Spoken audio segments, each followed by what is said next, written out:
The other thing that's quite interesting, I think, about Castle Combe, like so many hill forts in this part of the world, is that you often find Roman villas reasonably close to the hill forts. This is true for Bury Wood. The area around Cologne has got a lot of Roman villas, many of them in close proximity to the hill fort at Bury Wood. Now at Castle Combe, not far to the south, you've got a massive villa on Truckle Hill that was found in the 1850s, 1860s and partly excavated. And that again would be, I think, strong circumstantial evidence that underneath the medieval castle there is a hill fort, because you do see this relationship between Iron Age sites and then big villas developing after the Roman conquest. The villa at Truckle Hill is an enigmatic site in many respects. We only know about it from the excavations undertaken in the late 1850s and early 1860s by the local landowner and MP, a man with the magnificent name of Mr. Pullet Scroop. He did produce a plan, and although it's fragmentary, you can see that it covers a very large area that's complex. There are a series of buildings. You can identify what looks like part of a big domestic range, the house with its own integral bath suite. There are very large outbuildings, some of which may be barns, others might be rather larger halls, perhaps for meeting in. But we know that there is also an enclosed mausoleum with sarcophagus burials, which all point to people of some wealth and substance. Most of the material that survives belongs to the later Roman period, the 3rd and 4th century AD, which is the period when these villas reach their maximum extent. There is, however, some earlier Roman material, enough to suggest that the whole villa complex probably begins soon after the Roman conquest, and probably gradually evolves, and more money is being accrued and it's being reinvested back into bricks and mortar.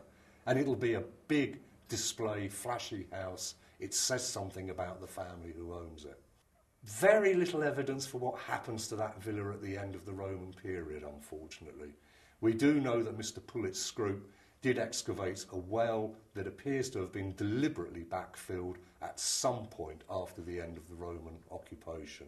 It certainly contained a couple of small items of metalwork that we would associate with late Roman military or paramilitary uniforms. They always have flashy belt buckles to denote their rank, and we sometimes believe that many of these landowners may have actually been part of a paramilitary force as well. So it's interesting to see one of these things in the well backfill, because they can date into the 5th century AD. And it's quite possible that the villa, although it probably starts to go into decay as there's less demand for massive produce because you're no longer part of a big empire with a massive taxation system, it could still survive as a regional farm centre for another 100, 150 years.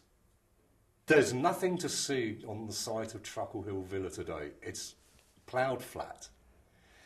The information is based on the 19th century excavations, the artefacts that survive, and more importantly, we're able to compare it with other villas in the area that have been excavated using modern standards, and we've been able to retrieve all the artefacts and study them carefully and get radiocarbon dates. And in this area generally, as I've said, there seems to be an indication that you've got a longer survival of Romanised institutions.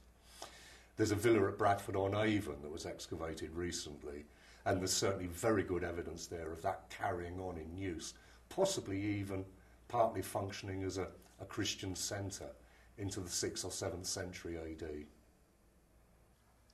Now, of course, we call all these big Roman buildings in the landscape a villa. And what we need to define is, what do we mean by a villa? Certainly in Britain, when we use the term villa, it's really a shorthand for a farm. But they vary in scale. They can be big farms, the centres of very, very large estates.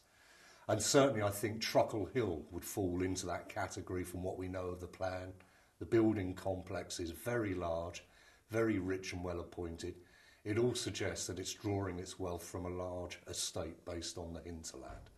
Similarly, the recently discovered villa at Bradford-on-Avon under St Lawrence School is another massive great complex, and again we could envisage that as an estate centre.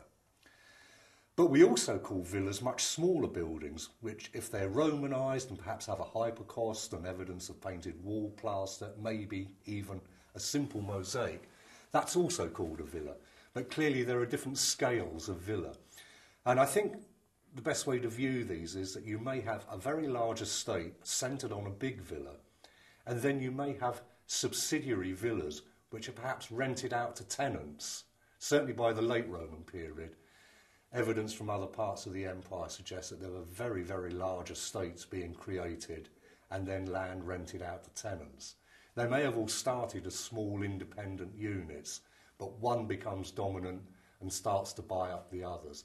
A very good example of one of these smaller Romanised houses at the lower end of the villa scale is at Marshfield, not that far from Castle Combe, where the excavations there have shown that before the Roman conquest, there's a small Iron Age settlement, probably little more than an extended family. You've got round houses with stone foundations, probably timber superstructure. Soon after the Roman conquest, it gradually starts to change.